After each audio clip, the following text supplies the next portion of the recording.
Enjoy my $100, you skibbity son of a biscuit. Welcome back to Komisch Buhurt Chronicles, everyone.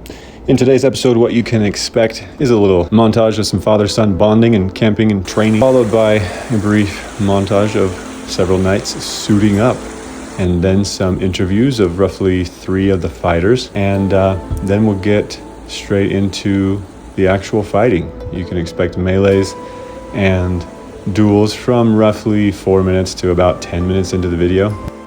I will be playing commentator just briefly, but more I'm going to then provide an update into where I am at in my Buhurt journey thus far. And then you can enjoy some drama as it unfolds, as one of the fighters sustains a serious injury, and I must use my doctor's skills on the front lines of the Buhurt battlefield. So, come along with me and enjoy episode 9, Highland Games. Is there a doctor in the list? What exactly are the Highland Games, you ask? I don't really know, even having attended the event. I think it's an organization that focuses on the wearing of kilts whilst carrying and throwing of heavy objects. And the Order of the Silver Rose of Salt Lake was asked to attend. So that is why they are setting up their tent and donning their armor and getting ready to put on some exhibition fights for the audience, sparse as it is. But for now, let us get to the interviews. Mr. Dr. Jack, all right. He's been doing this for a little under a year. Tell us, how did you find your way into the sport? Yeah, so I used to do the SCA, so it's Society of Creative Anachronism. It's a different kind of fighting. I did that for about 8 years before this. When I moved to Utah, I kind of fell out of it, and one day I just figured out I miss doing this kind of stuff. I looked them up and found them and showed up to a practice, and that's the rest is history, yeah. Nice. Okay. Very. This is Aaron, another new fighter. How did you find your way into this sport, my friend? I started out watching videos on YouTube, and I did that for a few years, and then I decided to look up Utah Buhurt, and I figured out there's an event in Price, and so I grabbed my friend, and we drove the hour and a half to go watch them, and I asked if I could sign up. They said to go to the next practice, and now I'm here. And you currently have almost all of your own kit, but what are you lacking? I do not have arms, and I do not have legs, but the Scambuson's mine, the helmet down here is mine, the Brigadine is mine. Classic Griffin bassinet. Nice, okay. Awesome, all right. Meeting another a fellow YouTube content creator here. Goes by 20. I saw him kicking a tire once, and now he's here in the flesh. Now you get to see me kick people for real. How long you been doing this? I've been doing this form of the sport for about 3 years now. But before that, I did about 10 years of SCA fighting, and I have an extensive martial arts background. So this is just right up my alley. Yeah, it's very fun. What was your main background in martial arts? It was Tung Sudo, and then I got into Muay Thai kickboxing. Did some time in the cage, and then found medieval fighting, and just never looked back. Nice.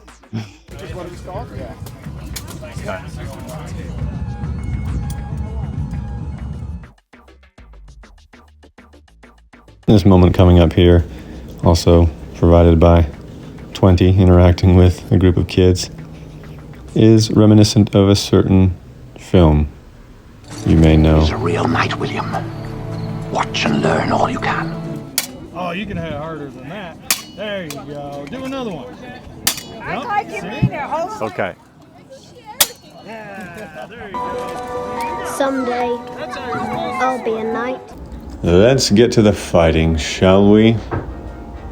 What you'll see here is Brandon attempt an Osotogari against Alfred, but he didn't quite have him offline, and Alfred is able to reverse it. Nicely done. That'll actually do it for my role as commentator. Let's get to the updates.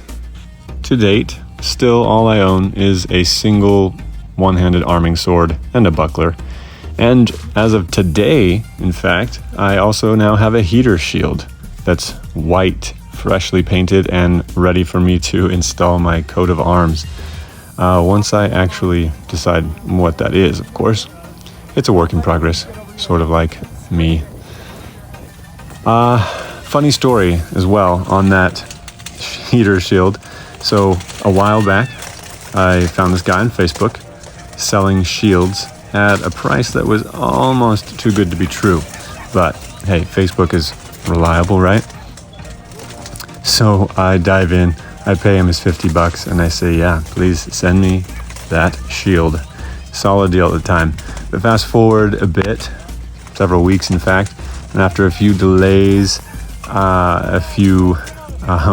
sorry, next week perhaps we will ship it, or sorry, our Facebook account has been hacked. I'm starting to get that feeling, you know, that one where you slowly realize that you've been scammed and you don't want to admit it, so you're crossing one set of fingers. Yeah, the messages were just coming straight out of a Scammer 101 playbook, and so I eventually admitted defeat. And I did what any rational person would do. I reported his Facebook profile, flat out accused him of being a scammer, and then I bid him farewell in my best Sean Connery accent. Enjoy my $100, you skibbity son of a biscuit.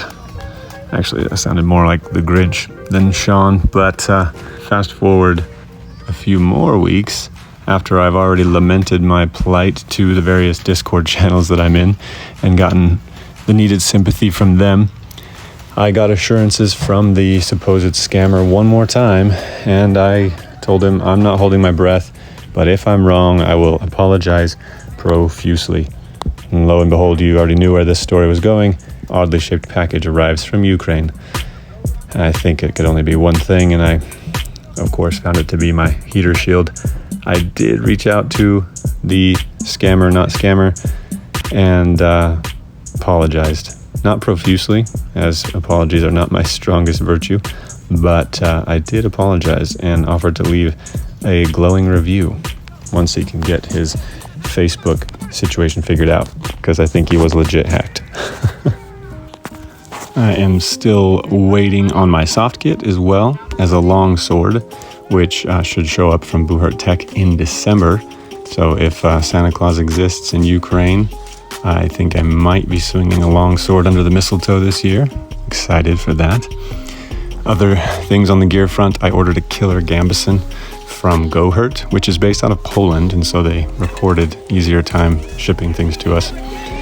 I have also ordered about 50% of my armor, have it in production, just waiting on the other half to get started by maybe mid-November.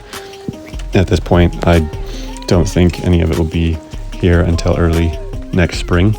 That is, if I can decide which kidney I'm going to actually sell to pay for it all. I'm leaning toward the left one, but you know, decisions. And in the meantime, I've been putting in several hours at the gym, lifting almost 5 days a week, and cardio at least 3 days a week. 2 lighter sessions and 1 really gross session per week. For the record, lifting, no problem. Cardio, feels like I'm being punished for something that I didn't do. But I realize I'm not going to win any battles with nicely chiseled abs.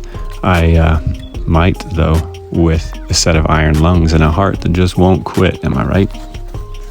If you're new to the sport like I am, you know that a big part in the early days is playing the role of patient squire, waiting and hurrying up to wait some more. Everything takes so long, from soft kit to full armor to weapons and gear. It takes so long to manufacture and get here from overseas. Speaking of waiting, I apologize for how long it's been since my last long-form video. It is rather difficult to keep content flowing in the middle of all of this waiting. I could give you multiple hours of me staring at the screen, researching which helm to buy, but I'm pretty sure that's not the content anyone is looking for. I'm cranking out what I can in the meantime, but yeah, the struggle is real. Most likely, what will come next is more deep dive into my training regimen and what I'm doing to actively prepare for the day I get to don my armor, so that I, again, am not gassed the moment I put it on. So stay tuned and keep your fingers crossed that my gear arrives soon so we can keep the action rolling. Quick disclaimer, the Captain of the Roses is a kind soul and very concerned about the safety and well-being of his fighters. So he did ask me to put this disclaimer in, saying they take safety very seriously in the club. and to not be misled by the drama that you are about to see unfold. That said, back to the tragic injury as the Knight in Blue, known as Austin the Blue Steel Knight, faces off against Dallin, the Indomitable. Josh, you're down. Josh, you are down. And since I couldn't roll the camera and take care of a fallen knight/patient at the same time, I had to rely on a crackpot team of reenactors who culled together the following based off of the first-hand accounts of eyewitnesses at the scene.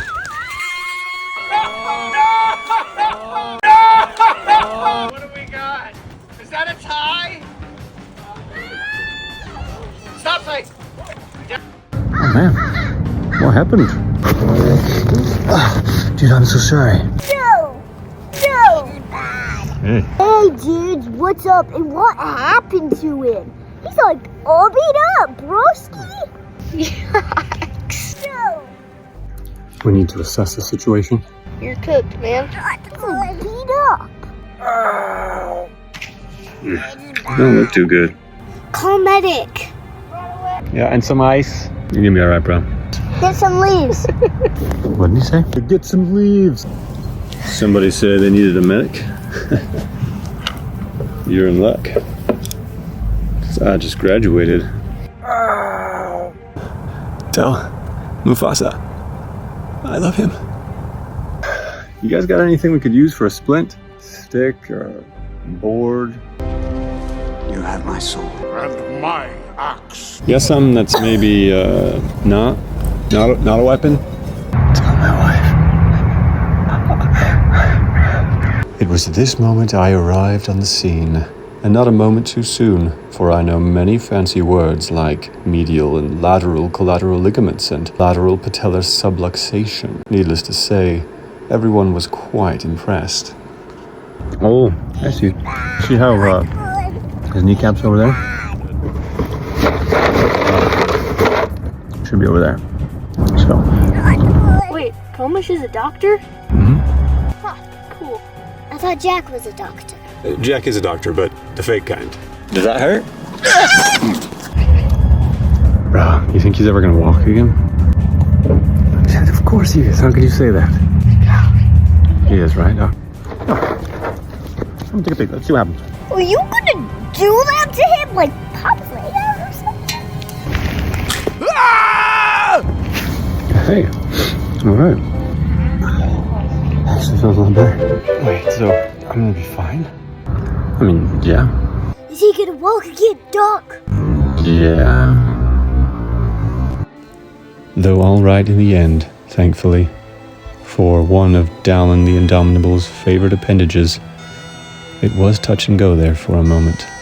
But thanks to the timely ministrations of his fellow teammates, the medic on duty, and yours truly, we saved not only a life that day, but a career in the Buhurt sport we have come to love so much. Talon would not need to eulogize his fallen comrade with bagpipes, as he was so studiously practicing to do. And Dallin would not only walk again, but he would fight again. He was later interviewed, and though the audio cut out for some strange reason, I can, with nearly perfect recall, tell you exactly what was said during this interview. We're here with Dallin, who recently had a close call with a knee injury. Dallin, tell us about the incident and the remarkable recovery. Where do I even begin? 'Twas a dark day in the list, that one, laddie.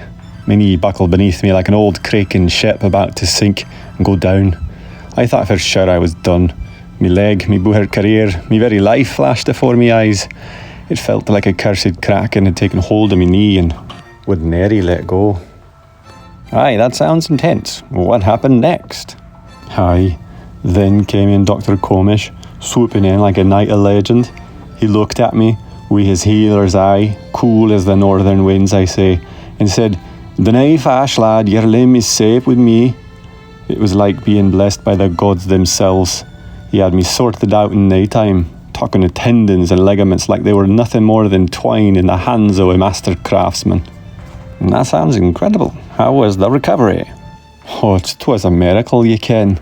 I thought I'd be on the sidelines weeping like that. But nay, Dr. Komish worked his magic. I swear the man knows the inner workings of the human body like a blacksmith knows his forge. Saved me leg, me career, and likely me very soul. If it weren't for him, I'd be hobbling about like an old war horse, good for nothing but telling tales of what might have been. So, you're back in action now? Back in action, lad. I'm stronger than ever. Dr. Comish is not just a healer, he's a genius. I tell you, he didn't just save me leg, he made me better. I owe the man my entire career. If it weren't for him, I'd be looking at early retirement, knitting in blankets in corners somewhere. Instead, I'm back in the list, swinging steel like the Reaper himself. Wow, that's high praise. Praise? Oh, 'tis nothing. I'd write songs about the man if I had any skill in singing. Dr. Comish is the stuff of legends. If you're in a bind, he's the one you want by your side, guiding you through like some warrior healer of old. There's nae finer, I tell you, nae finer. I'm not entirely sure why he gave the interview in a Scottish brogue. Perhaps he was still in shock, recovering from his injury, or perhaps it was the fact that he was surrounded on nearly every side by men and women wearing kilts. Rather, men wearing kilts. I don't know what the women wear. Dresses? Either way, to hear that much effusive praise from a warrior as stolid and stoic as Dallin the Indomitable warms my heart. If this episode has warmed your heart, please do like and subscribe and stay tuned for the next one. And as always, remember, Buhurt is life, Buhurt is love, Buhurt is for everyone.